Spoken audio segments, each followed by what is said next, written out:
कहीं नाव जैसी आंखों वाले, तो कहीं 4 हाथ वाले, कहीं मूंछ वाले, तो कहीं 1280 किलो सोने से बनी भगवान श्री कृष्ण की प्रतिमा विराजमान है। श्री कृष्ण के हजारों रंग रूप हैं। आज कृष्ण जन्माष्टमी के अवसर पर श्री कृष्ण के अलग अलग रूपों के रोचक किस्से जानते हैं।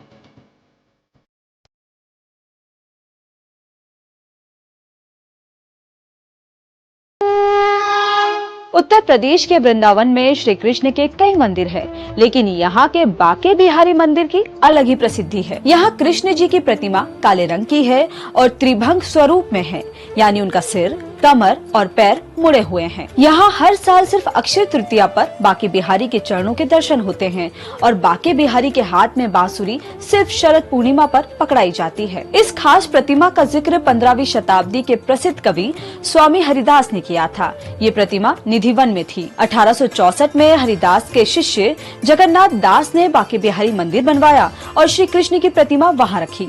मंदिर का मौजूदा स्ट्रक्चर 1917 में बनकर तैयार हुआ। झारखंड के गढ़वा के वंशीधर मंदिर में श्री कृष्ण की प्रतिमा 1280 किलो सोने से बनी हुई है। शेषनाग के फन से बने 24 कलियों वाले कमल पर विराजी वंशीधर की प्रतिमा दुनिया की सबसे कीमती कृष्ण प्रतिमाओं में से है। इसमें सिर्फ सोने की मौजूदा कीमत करीब 850 करोड़ रुपए है। इसकी एंटीक वैल्यू इससे कहीं ज्यादा होगी। इस प्रतिमा के ओरिजिन की कोई सटीक जानकारी नहीं है, लेकिन कुछ कथाओं के मुताबिक 1827 में उंटारी राजघराने की रानी शिव मानी कुंवर को कन्हन नदी के किनारे खुदाई में ये मूर्ति मिली थी।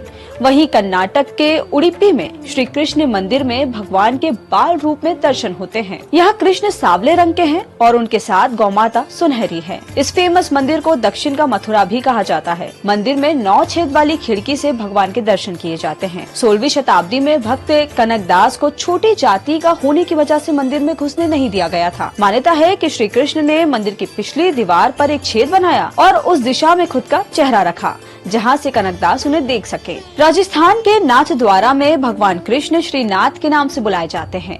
यहाँ श्रीनाथ मंदिर में श्याम रंग के कृष्ण ने बाईं हथेली पर गोवर्धन पर्वत उठा रखा है और दाएं हाथ की मुट्ठी को कमर पर टिकाया है।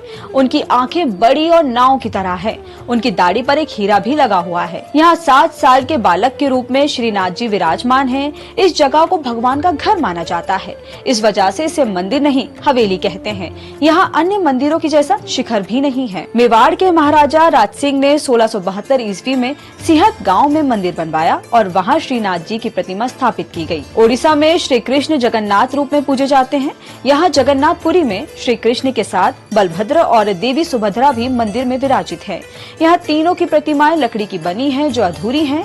इन्हें 12 साल में एक बार बदला जाता है। यहाँ हर साल आषाढ़ शुक्ल द्वितीया पर रथ यात्रा निकाली जाती है। इस मंदिर को राजा अनंत वर्मन ने 12वीं शताब्दी में बनवाया था। वहीं गुजरात के द्वारका में द्वारकाधीश मंदिर में श्री कृष्ण की श्याम वर्णी चतुर्भुजा प्रतिमा स्थापित है, जो चांदी के सिंहासन पर विराजमान है। माइथोलॉजी के मुताबिक श्री कृष्ण के पोते वज्रनाथ ने ये मंदिर बनवाया था। कुछ ऐसे ही अनोखे रूप में यूपी के मथुरा में बाल गोपाल विराजमान है। मंदिर में राधा और कृष्ण की बड़ी प्रतिमा भी स्थापित है।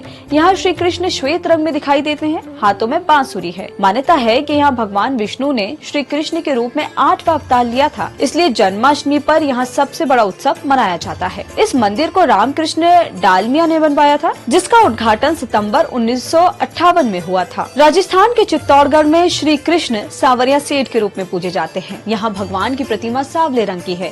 भगवान की बड़ी बड़ी आंखें दिखाई देती हैं। श्रद्धालु भगवान को अपने व्यापार में पार्टनर बनाते हैं और इसके लिए बाकायदा एग्रीमेंट करते हैं।